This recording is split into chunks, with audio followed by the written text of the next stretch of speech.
Entonces, hoy vamos a hablar de Juan, capítulo 16. Voy a compartir la pantalla y nos anima muchísimo estar estudiando Juan. No sé, apenas que vimos Juan 15 acerca de lo que es la vid verdadera, el fruto, la semana pasada. Y seguimos estudiando Juan. Juan es de los libros más increíbles, mis hermanos. Es un libro súper increíble. Entonces, pues esperamos que esto pueda ser de mucha ayuda.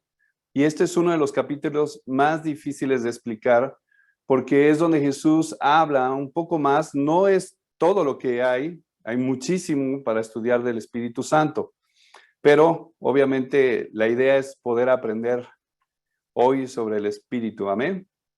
Entonces, ahorita les comparto pantalla. Me gustaría que puedan ir anotando y que tengan la posibilidad de poder anotar sobre todo lo que estamos estudiando para que podamos estar ahora sí como decimos, estar en la misma frecuencia, ¿ok? Voy a compartir la pantalla. Un segundito.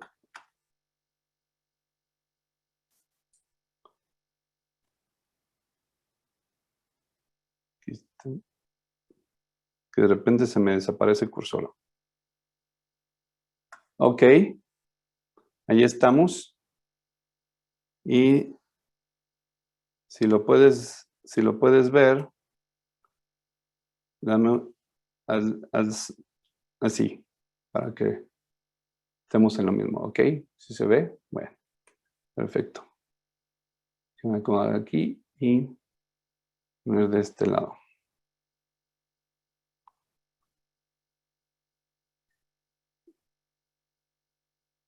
Listo. Si me ven volteando para el otro lado es porque estoy viendo una pantalla que puse de este lado para poderlo leer mejor, ¿no? Ok, hoy vamos a estudiar el Espíritu de la verdad. Obviamente Jesús habló del Espíritu Santo de diferentes maneras y explicaba cómo era todo esto. Y vamos a ver qué es lo que nos dice aquí Juan capítulo 16. Primeramente veamos que es la promesa del Espíritu. Jesús prometió que iba a darlo, ¿no? Entonces, eso es interesante. Entonces, vamos a ir, no desde el principio, lo vamos a ir analizando en partes. Ahorita aquí empezamos en el versículo 12 de Juan 16, ¿ok? Dice, tengo mucho que decirles, pero ahora no podrían entenderlo. Cuando venga el Espíritu Santo, Él les dirá lo que es la verdad y los guiará para que siempre vivan en la verdad. Él no hablará por su propia cuenta, sino que les dirá lo que oiga de Dios el Padre y les enseñará lo que está por suceder. También les hará saber todo acerca de mí y así me honrará. Todo lo que es del Padre también es mío. Por eso dije, el Espíritu les hará saber todo acerca de mí. Aquí Jesús está hablando, mis hermanos, de cuando venga el Espíritu Santo, iban a pasar cosas que iban a ser evidentes en el trabajo del Espíritu Santo. No iba a ser como un efecto, como decimos, un efecto visual solamente, ¿no? Iba a ser algo muy, muy espectacular, que iba a ser muy obvio la llegada del Espíritu, pero Jesús estaba diciendo, les voy a dejar aquí en claro cómo va a ser todo, ¿no? Entonces, Jesús dice que de lo primero y lo más esencial que iba a suceder es que el Espíritu, dice, les dirá lo que es la verdad.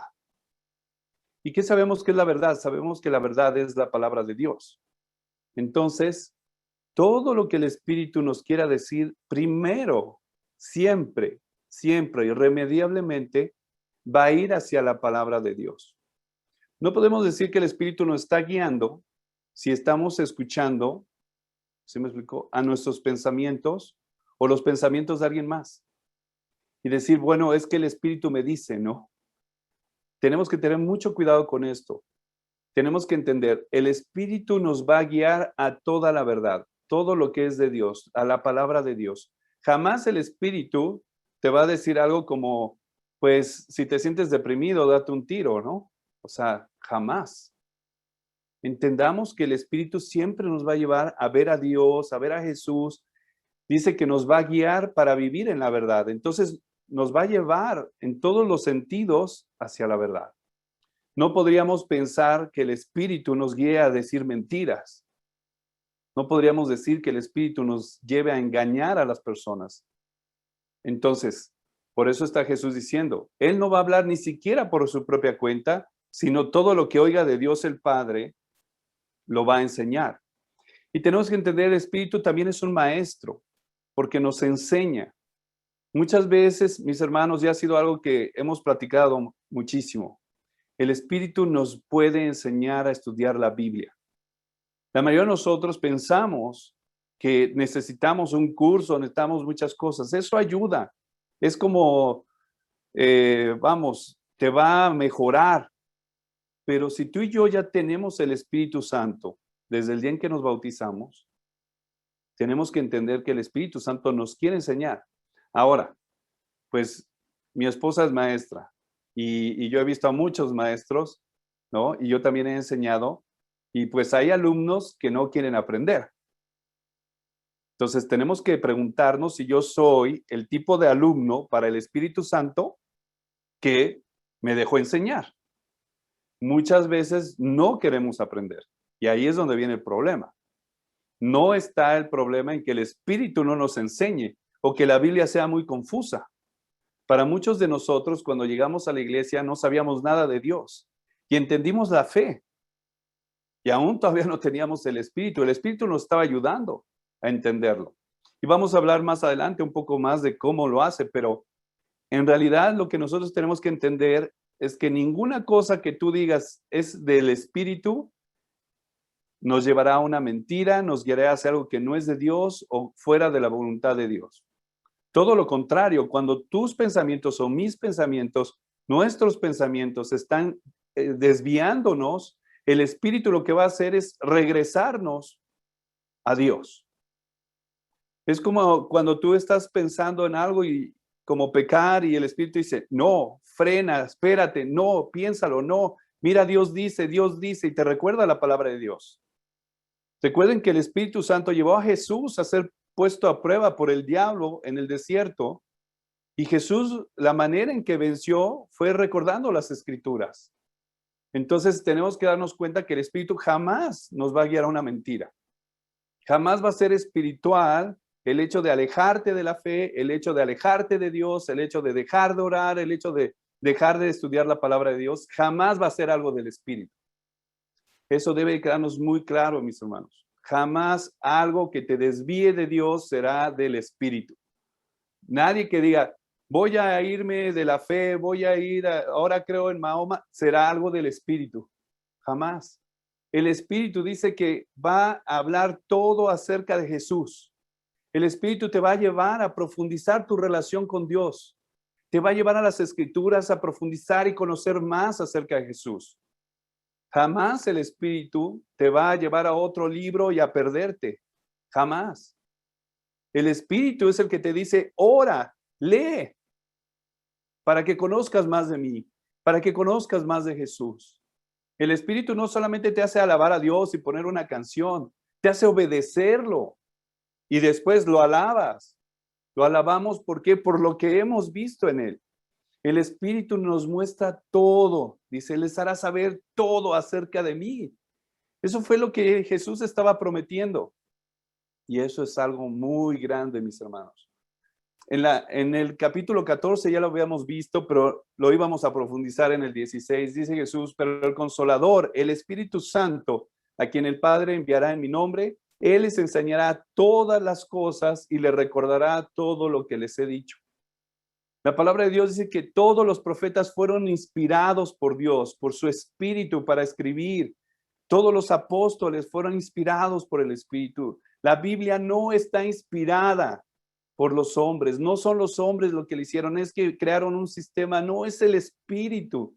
Se nota desde el Génesis hasta Apocalipsis, el Espíritu está diciendo las cosas. Dice, les recordará todo lo que les he dicho. Iba a ser muy difícil para los apóstoles recordar cada una de las palabras de Jesús. Cada momento, cómo fue, quién estaba, en qué momento lo hicieron. Los evangelios fueron escritos muchos años después, precisamente por los apóstoles, y por los discípulos de los apóstoles, junto con los apóstoles en testimonio. ¿Sí me explico? Como secretarios, como alguien que dicta a otro. La inspiración del Espíritu para escribir la Biblia es como alguien que es un secretario y te están dictando algo. El Espíritu decía, pone esto, pon lo otro.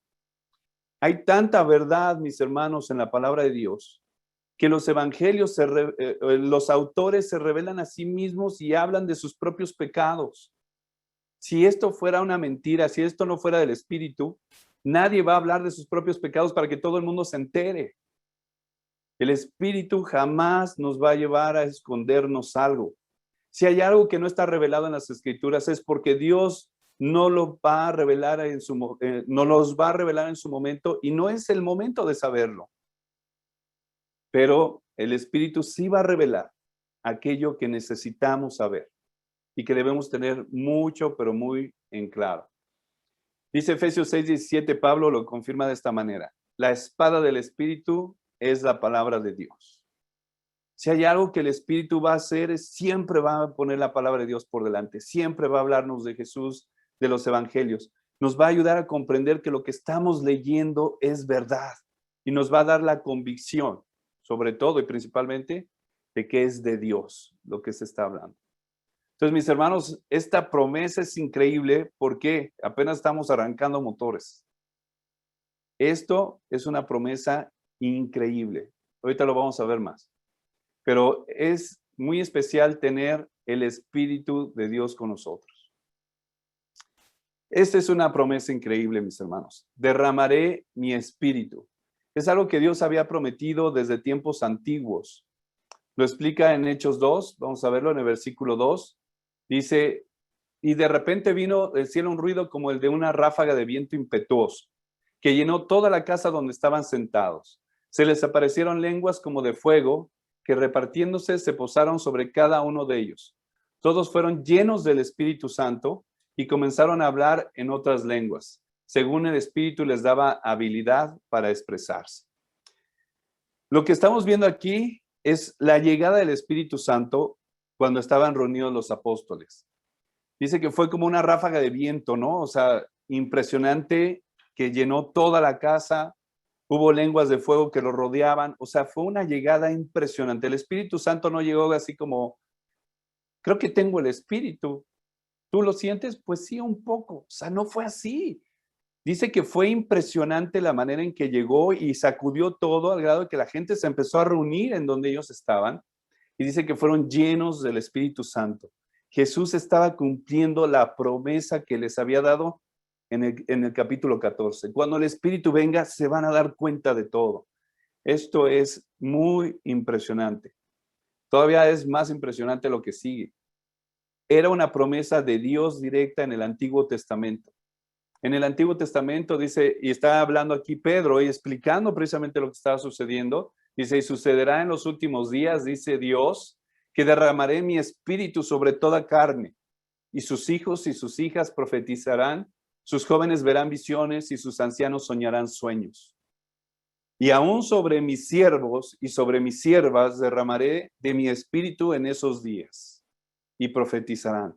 Lo que estamos viendo aquí, mis hermanos, es algo súper increíble. Algo que de repente se nos va de la mente. Algo que no entendemos muchas veces, ni siquiera cuando nos bautizamos. Cuando nos bautizamos, y ahorita lo vamos a ver, entendimos que íbamos a recibir el don del Espíritu Santo. Pero no hemos entendido esta escritura de manera poderosa. Esta escritura es clara, es Jesús prometiendo algo y Dios cumpliéndolo. Ya lo había prometido y está más que confirmado que Dios derramó su espíritu sobre sus siervos y sus siervas. Ahora, el espíritu toma el control de todo. Este es el punto. No podemos pensar que el espíritu se nos ha sido dado para nosotros usar el espíritu. Más bien lo que Dios está diciendo es, mis siervos tendrán mi espíritu y harán mi voluntad. Y eso es increíble. Entonces, fíjense lo que causa el Espíritu. Aquí está la promesa más grande que tenemos, mis hermanos. Hechos 2, 38 al 39 dice, entonces Pedro les dijo, arrepiéntanse y sean bautizados cada uno de ustedes en el nombre de Jesucristo para el perdón de sus pecados que eso es la grandiosa noticia de todo el Nuevo Testamento, y recibirán el don del Espíritu Santo. Esta promesa, mis hermanos, esta parte de recibir el don del Espíritu Santo es la noticia más grande del universo. Porque ser perdonados de los pecados no es minimizarlo, pero si no hay perdón de pecados, no llega el Espíritu. Si Jesús no muere, no llega el Espíritu. Si Jesús no sube, no llega el Espíritu. Pero lo que tenemos que entender es una promesa de Dios de recibirla cuando nos bautizamos. Los que estamos aquí conectados ahora y que fuimos bautizados, deberíamos de tener esto muy en cuenta. Y si tú estás estudiando la Biblia, ahora te digo que no nada más estás estudiando para que Dios perdone tus pecados. La razón por la cual es importante ser bautizado es porque vas a recibir también el Espíritu Santo. De otra manera, no puedes llegar fiel al cielo. No hay forma en que llegues fiel al cielo sin el Espíritu Santo. Dice, porque la promesa es para ustedes, es los que estamos aquí, los que estuvieron allá, los que estamos aquí, y para sus hijos. Y eso es increíble. Porque si tú quieres heredar algo a tus hijos, estás heredando el poder más grande del universo. Simplemente la presencia absoluta de Dios en sus vidas. Mis hermanos, esto no es ligero. Esto es sumamente poderoso. Y para todos los que están lejos, es decir, para tus vecinos, tus primos, toda la gente en el mundo. Para tantos como el Señor nuestro Dios quiere llamar. Entonces, tenemos que entender, mis hermanos, que hablar del Espíritu Santo y la promesa que estaba diciendo Jesús, que se cumplió en hechos, es muy grande. Ahora, es difícil entender un poco cómo es que trabaja el Espíritu Santo. Vamos a entender la primera parte que dijo Jesús, el Espíritu en tiempos de prueba. Hay algo que Jesús les dijo. Imagínate, estamos hablando de que viene diciéndoles que Él va a morir. Estamos a unos pasos de que Jesús lleguen a arrestarlo. Van caminando hacia Getsemaní y están hablando de todo esto y les está diciendo lo que va a pasar. Él va a morir. Y entonces ellos empiezan a sentirse muy tristes, como dice, y empiezan a sentirse, ¿qué va a pasar con nosotros? ¿Qué es lo primero que Jesús les dice? Ahora sí, en el versículo 1 al 4 dice, les he dicho todo esto para que no dejen de confiar en mí. Ustedes van a ser expulsados de las sinagogas y llegará el día en que cualquiera que los mate creerá que le está haciendo un favor a Dios. Esa gente hará esto porque no me ha conocido a mí, ni han conocido a Dios mi Padre. Les digo todo esto para que cuando suceda recuerden que ya se los había dicho. Yo no les dije esto desde el principio porque estaba con ustedes. ¿Qué va a pasar cuando Jesús se vaya? Ellos van a ser perseguidos y van a sufrir. Obviamente Jesús fue perseguido y sufrió, pero a sus discípulos no les pasó nada. Pero yéndose Jesús, sus discípulos estaban en la segunda línea de fuego. Ellos iban a sufrir, iban a ser perseguidos, los iban a atormentar. Y es interesante porque esto que describe Jesús aquí es justo lo que pasó con Pablo. Pablo estaba pensando que le estaba haciendo un favor a Dios, aniquilando cristianos, pero porque no conocía a Jesús. Pablo después da un testimonio muy fuerte, pero yo no conocía a Jesús. Cuando lo conocí, todo cambió. Tenemos que entender, el sufrimiento, mis hermanos, viene cuando uno se quiere volver a Dios. Es decir, Jesús está diciendo, lo más delicado que va a pasar, lo más fuerte que va a pasar es que va a haber persecución, pero lo más importante es no dejar de confiar en Dios. Encontré un escrito interesante del primer siglo, primero, segundo siglo. Dice que cuando Plinio, que era un gobernador romano de Bitinia, estaba interrogando a algunos para ver si eran cristianos o no. Imagínate que te presentaran ante un emperador romano para hablar de tu fe. Oye, tú eres cristiano porque si eres cristiano vas a morir. O sea, no estamos hablando de que era una entrevista de trabajo. No era una entrevista para ver cómo es tu fe. No era una entrevista para ver qué pensabas. Era una entrevista que determinaba si tú vivías o morías. No es una entrevista de trabajo, no es una entrevista de amigos. Fíjense lo que sucedía, mis hermanos. Dice, para ver si algunos sean cristianos o no, escribió al emperador Trajano para decirle que algunos reconocían que habían sido cristianos, pero que habían dejado de serlo hacía muchos años, algunos hacía 20 años. Mis hermanos, esto es muy tremendo porque estamos hablando del primer siglo, de la iglesia que vemos que pareciera que nadie se caía de la fe. Pero Juan fue escrito alrededor del año 90 junto con Apocalipsis. Ya habían pasado muchos años. Y Juan está recordando a la iglesia no perder su confianza en Jesús, en confiar en esa promesa que él había dado. Hasta en medio del heroísmo de la iglesia primitiva hubo algunos que no tuvieron bastante fe para resistir la persecución. Mis hermanos, el día de hoy la persecución, al menos en nuestro país, es nula. Es decir, a nadie lo persiguen por ser cristiano, a nadie lo detienen por ser cristiano, a nadie lo asesinan por ser cristiano. Hay libertad de culto y podríamos reunirnos en cualquier lado para alabar a Dios, sin tener absolutamente ningún problema. Pero dice aquí que no pudieron resistir la persecución ni aguantaron para mantenerse firmes. Mis hermanos, esta pandemia ha mostrado mucho del corazón de muchos o de algunos sobre el hecho de mantenerse fieles y firmes para Dios. Hay quienes dicen, no, pues es que si no hay reuniones me desanimo, no, es que si no es en presencial me desanimo, no, es que si no es así me desanimo. La pregunta sería, ¿qué pasaría si realmente hubiera persecución? ¿Qué pasaría si tu vida dependiera de ser cristiano o no? Entonces, por eso Jesús dice, tengan mucho cuidado porque van a perder su confianza. Esa es la mala noticia. La buena noticia es que por eso Jesús dijo que iba a mandar un consolador, alguien que iba a estar con nosotros. Pero hay algo interesante, hermanos, antes de adentrarnos un poco más al Espíritu. Fíjense lo que dice en el versículo 7. Cuando Jesús les está diciendo esto, les está diciendo que cada uno iba a tener un Jesús personal. Dice, en realidad a ustedes les conviene que me vaya, porque si no me voy, el Espíritu que los ayudará y consolará, no vendrá. En cambio, si me voy, yo lo enviaré. Es lo que estaba diciendo Jesús. Lo que estaba diciendo Jesús aquí, mis hermanos, es, yo no puedo estar con cada uno de ustedes. Mi presencia física me lo impide. Pero cuando yo suba, voy a enviar a cada uno de ustedes un Jesús personal. Alguien que va a estar con cada uno, estén donde estén, abajo de la tierra, arriba en el cielo, volando en una montaña, debajo del mar, donde quiera que estén, yo voy a estar con ustedes. Lo que estaba diciendo Jesús aquí, mis hermanos, era excesivo para sus mentes y aún lo es para la nuestra. De entender no solo que Jesús está en todas partes, espérame tantito, Jesús está con nosotros. Y yo pienso y te digo algo, si no lo sientes, si no lo ves, si no lo es claro para ti, quizás estamos muy perdidos. Fíjate lo que significa un Jesús personal.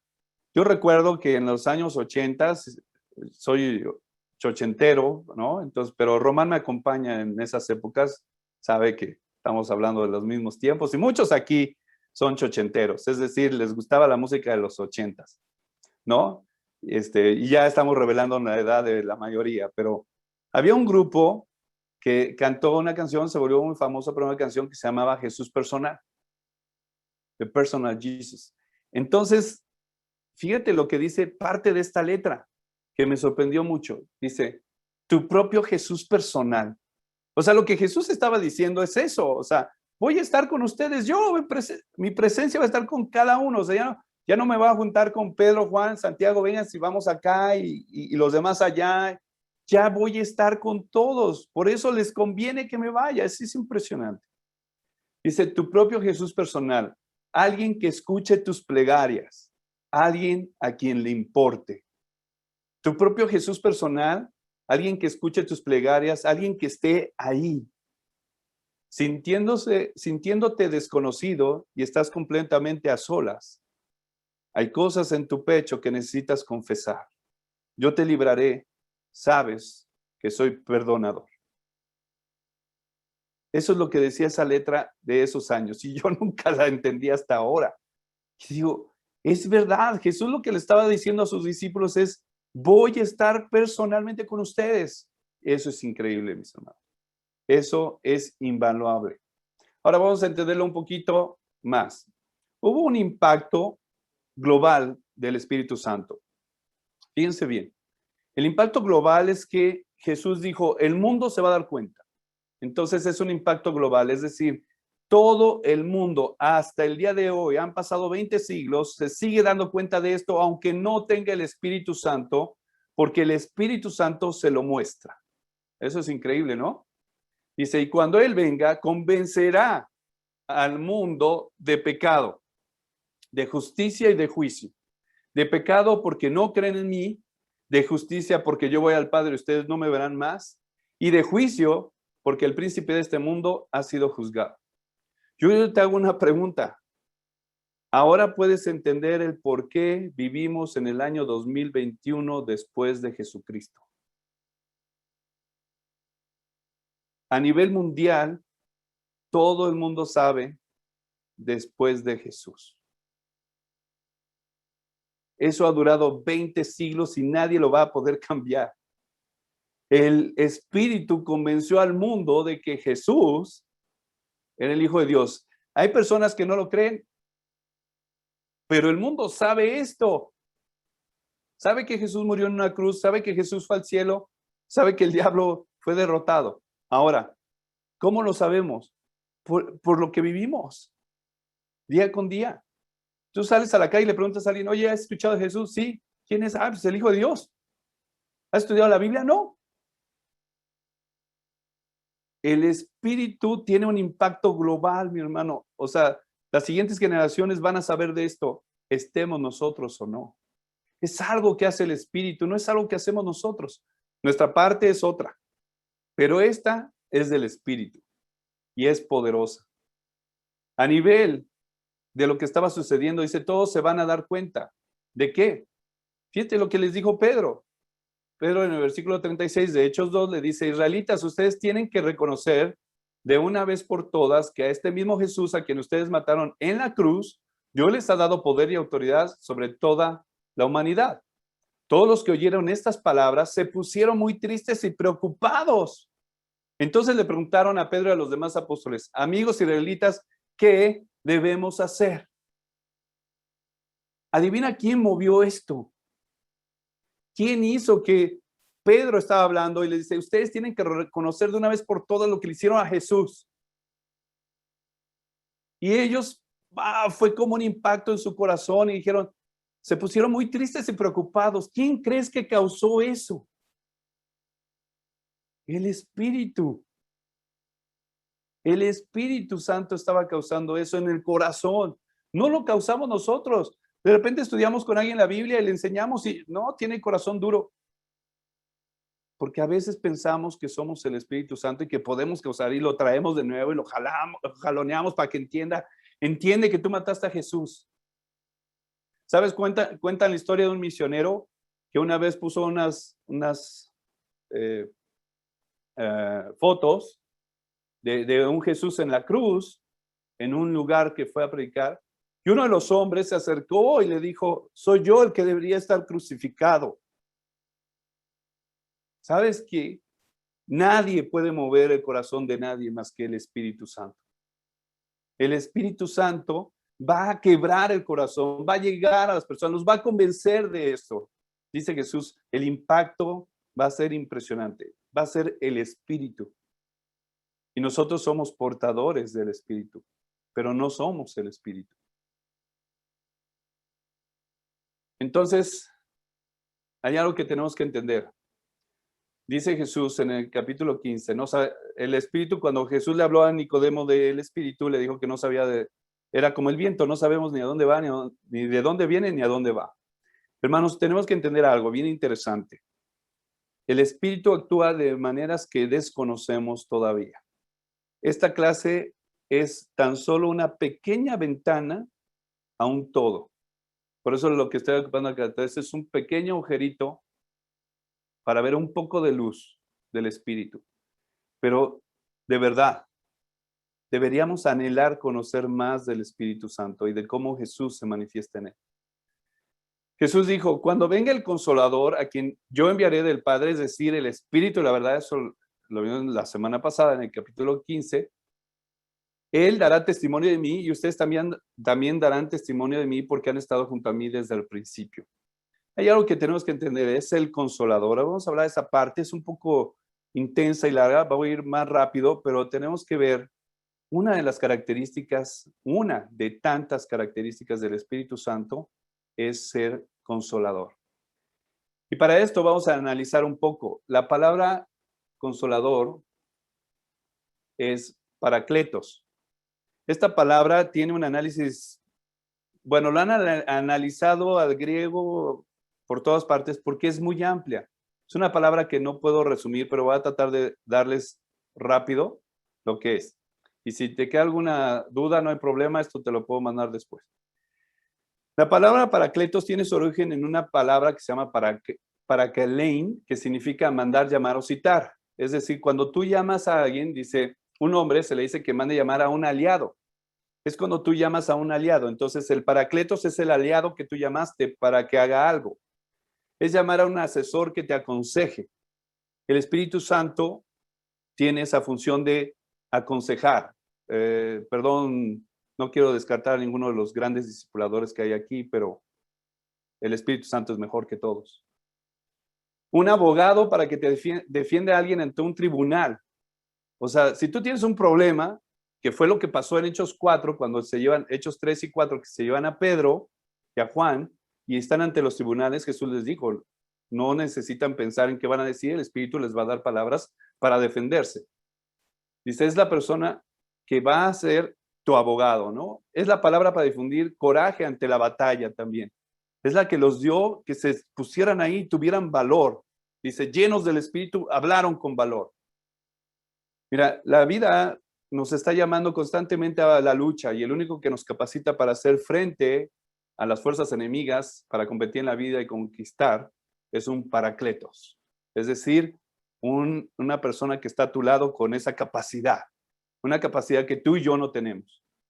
Una persona que ha sido mandada a llamar para ayudar a un hombre en una situación de la que no puede salir airoso por sí solo. O sea, la característica de la palabra que usó Juan para poner al Espíritu de cómo Jesús lo estaba nombrando, paracletos, es alguien, una personalidad poderosa que va a estar a tu lado en un momento difícil. Entonces se pone mucho más interesante. Pablo, ¿cómo lo dijo? Dice, de la misma manera también el Espíritu nos ayuda en nuestra debilidad. No sabemos orar como deberíamos, pero el Espíritu Santo mismo intercede por nosotros con gemidos indecibles, y aquel que escudriña los corazones sabe cuál es el sentir del Espíritu, porque Él intercede por los santos conforme a la voluntad de Dios. O sea, el Espíritu Santo, mis hermanos, es precisamente el que llega cuando nosotros estamos cansados, es el que te lleva a orar, el que no puede orar, Él es el que ora por ti. No creas que tu oración llega hasta Dios. Nuestras oraciones, hermanos, no pasan del techo de nuestras casas. Pero cuando está el Espíritu Santo, no solamente llega a Dios, le dice a Dios lo que realmente está pasando en nuestros corazones. Y Él, que sabe todo, nos responde de la misma manera, a través del Espíritu Santo. Dice, por lo tanto, esencialmente, el Espíritu Santo es el ayudador de los hombres. Es decir, todos aquellos que iban a seguir a Jesús, todos aquellos que decidimos ser discípulos, se nos ha prometido tener el Espíritu Santo para que nos ayude y nos consuele en todos sentidos. Ahora, cuando consuela, dice animar, consolar y mostrar simpatía por alguien que está pasando un tiempo difícil. Significa que esta tarea del Espíritu Santo, mis hermanos, consiste en llenar al hombre de poder y de intrepidez, valor o esfuerzo para hacer algo para enfrentar su vida. El Espíritu Santo, mis hermanos, cuando vienen los tiempos difíciles, cuando vienen momentos de prueba, es el que nos llena de valor para seguir adelante. Una persona sin Espíritu Santo se puede derrotar muy fácilmente. A lo mejor has visto personas en el mundo que siguen adelante. Hermano, hemos visto un montón de personas famosas en el mundo suicidarse, que tienen todo aparentemente, riqueza, poder, todo, y se suicidan. Recientemente, en esta semana, se suicidó el hombre que creó una empresa súper poderosa que es de un antivirus. 75 años, se suicidó en la cárcel al saber que iba a ser trasladado a otra cárcel. Obviamente el Espíritu no estaba con Judas, pero sí estuvo con los discípulos cuando fueron puestos a prueba, cuando fueron latigueados. Dice que fueron llenados del Espíritu y salieron con valor. El Espíritu Santo va a estar ahí para consolar en tiempo difícil, pero también para sacarnos adelante. Es la confrontación, o la confortación más bien, no confrontación, confortación, te hace fuerte porque te va a dar la habilidad de que estás en un punto de quiebre y sales adelante. Eso es lo que hace el Espíritu Santo. Y entonces, el Paracletos era el amigo del reo. Es decir, cuando alguien estaba en la cárcel, era el que lo iba a defender, era el que daba testimonio de un buen carácter, es que lo defendía porque decía, él es una buena persona. Recuerdan, he escuchado en Job una parte donde dice que si hay alguien que encuentre un ángel, un defensor, que hable por su bien, Dios le va a regresar todo. Esa palabra en hebreo es la misma que utilizaron para decir Paracletos. O sea, alguien que se presenta y dice, tengo su defensa, yo lo protejo, yo lo defiendo. Y entonces lo salva de la condenación. El Espíritu Santo en nosotros, mis hermanos, es el que nos va a librar delante de Dios. Por eso tenemos que ponerle mucha atención, hacerle caso, buscar que estemos siendo guiados por Él. Entonces, el Espíritu Santo no es otra cosa, sino la presencia de Cristo resucitado en nuestras vidas. Lo que Jesús les dijo es, voy y regreso y estoy con todos. El Espíritu va a ser la constante, iluminadora, fortificante y habilitadora presencia de Jesús en nuestras vidas. Un paracletos, por lo tanto, es alguien que va a encender, ¿no? Un enardecedor, uno que pone coraje en el corazón del desanimado, vigoriza el brazo débil para que salga a pelear. Es uno que convierte al hombre ordinario en alguien capaz de ponerse valiente ante una situación. No somos nosotros, mis hermanos, que somos tan increíbles. Es el Espíritu que está en nosotros que nos permite ser de esta manera. Piensen lo que le dijo Pablo en Timoteo 2, 1, 6 al 7. Dice, por eso recomiendo que no dejes usar la capacidad especial que Dios te dio cuando te impuse las manos. O sea, transmitían mucho poder del Espíritu. Dice, porque el Espíritu de Dios no nos hace cobardes. Al contrario, nos da poder para amar a los demás y nos fortalece para que podamos vivir una buena vida cristiana.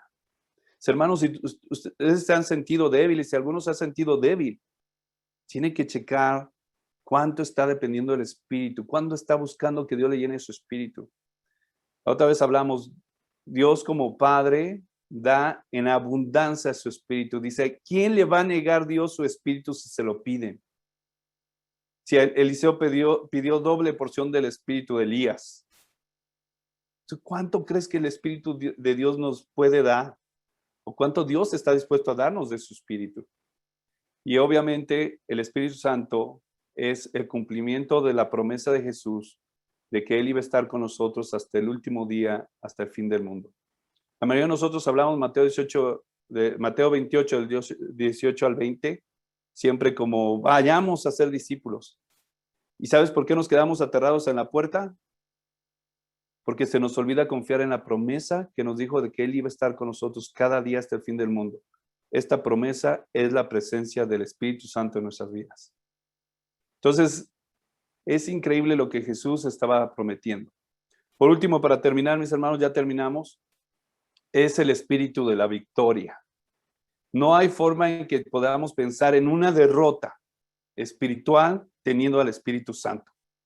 No podríamos pensar que Satanás es más fuerte, no podemos pensar que el mundo es más fuerte, no podemos pensar que las circunstancias sean más fuertes.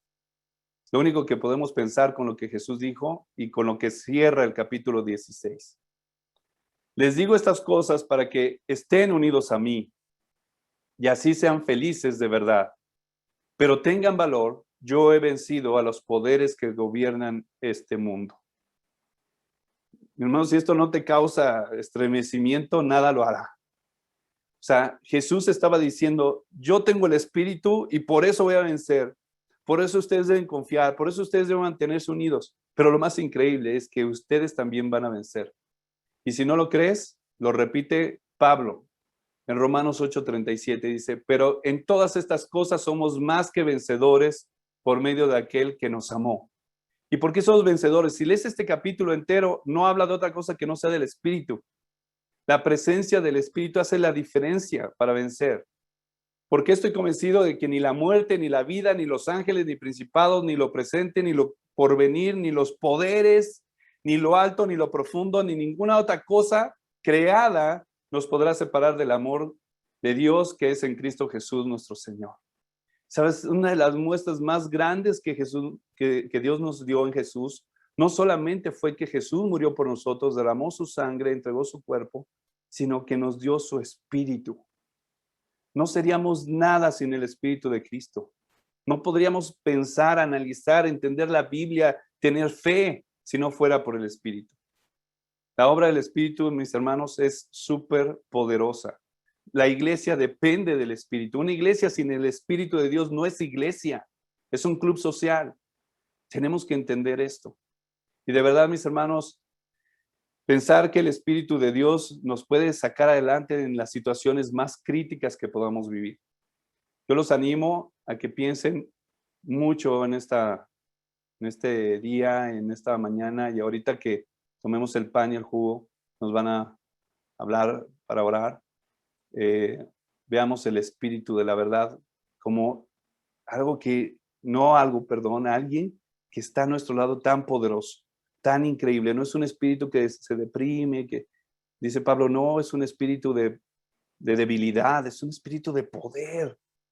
El reino de Dios depende del Espíritu. El universo entero se sostiene por el Espíritu. Tú y yo tenemos dentro de nosotros ese poder espiritual que nos ayuda en nuestras vidas, que fue gracias a la muerte de Jesús, y que si no hubiera Él subido, si Él no hubiera muerto, resucitado y subido al cielo, no lo tendríamos. No podríamos hablar de Él, no podríamos dar testimonio de lo que Jesús es. Mis hermanos, gracias por conectarse. Les voy a dejar con la familia Cruz que nos va a guiar en la oración. Amén. Gracias.